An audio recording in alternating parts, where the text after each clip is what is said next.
Why do you hate the vessel that your soul lives in? Tell me, why do you dislike the body that God Himself handpicked for you? The one He molded, crafted with intention, looked at it and said it's perfect. Hi guys, welcome to my channel. I'm Little Alita, and here we have real conversations people are often scared to talk about, and we focus on becoming our best selves while learning to live better. I used to be insecure. I used to hate my body so much that I didn't want to go out because I felt people were staring at me or laughing at me. My greatest insecurity was my height.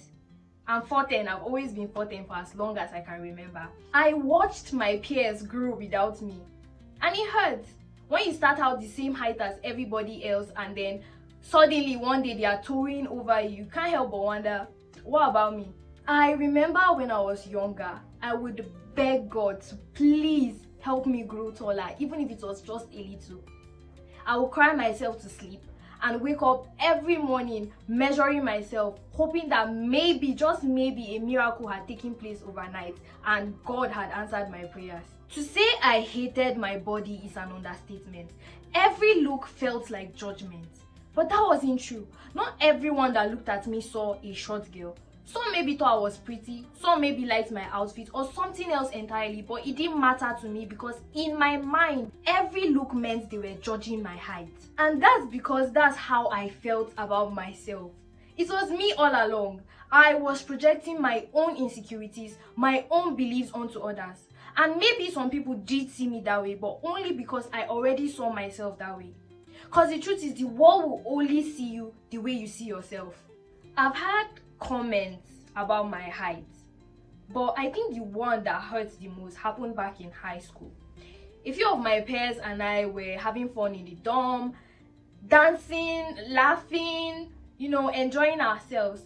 And then this girl said, "Angel, did you hear what Jane just said?"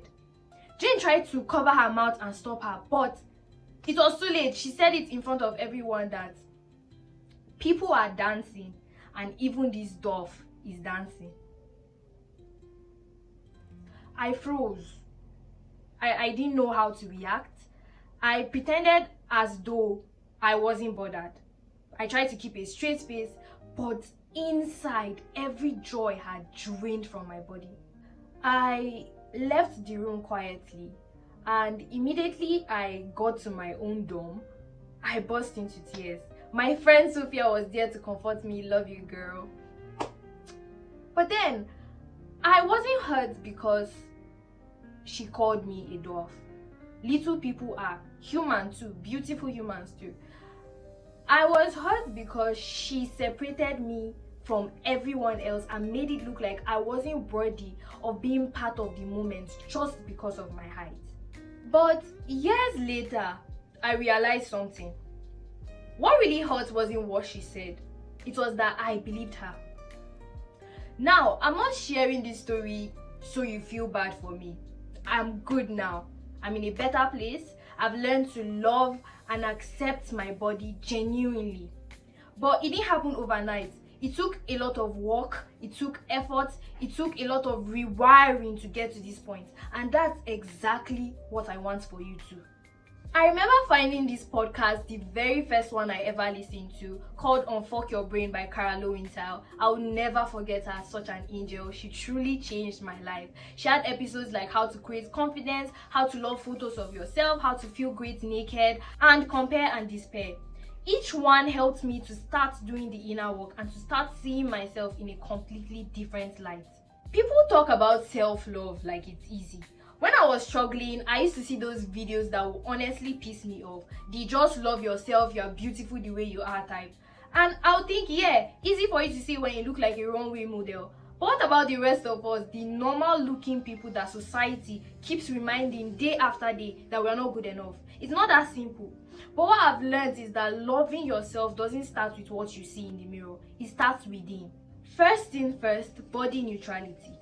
You don't have to love your body right away. All you need to do is to start being neutral about it. Now, what do I mean by that? You can't just jump from I hate my body to I love my body. Your brain will know that you're lying to yourself, and that will make you feel even worse. So instead, try going from I hate my body to my body just is. That's it. No judgment, no labels. The whole idea is to shift your focus from how your body looks to what your body does. And when you do that, slowly, gently, that neutrality starts to turn into something real, genuine love. Another thing I want you to know is that you don't actually hate your body. You hate what you think others might think about your body. Think about it. When you are alone in your room, you're fine, right? But as soon as you step outside and someone even slightly loses your way, you start to feel insecure. You start to feel like they are judging you. So here's what I want you to do. Whenever that happens, say to yourself, their opinions don't define how I see myself. Even if they think my head is shaped like a ball, so what? That's their story, not mine. Because at the end of the day, it's not about changing how others see you. It's about changing how you see you. Selena Gomez once sang, who said you're not perfect? Who said you're not worth it? And honestly, she was right. The world will never stop having its own standards of beauty. But you have to decide for yourself. You have to be done with letting those standards make you feel less than, make you feel unworthy because of how you look.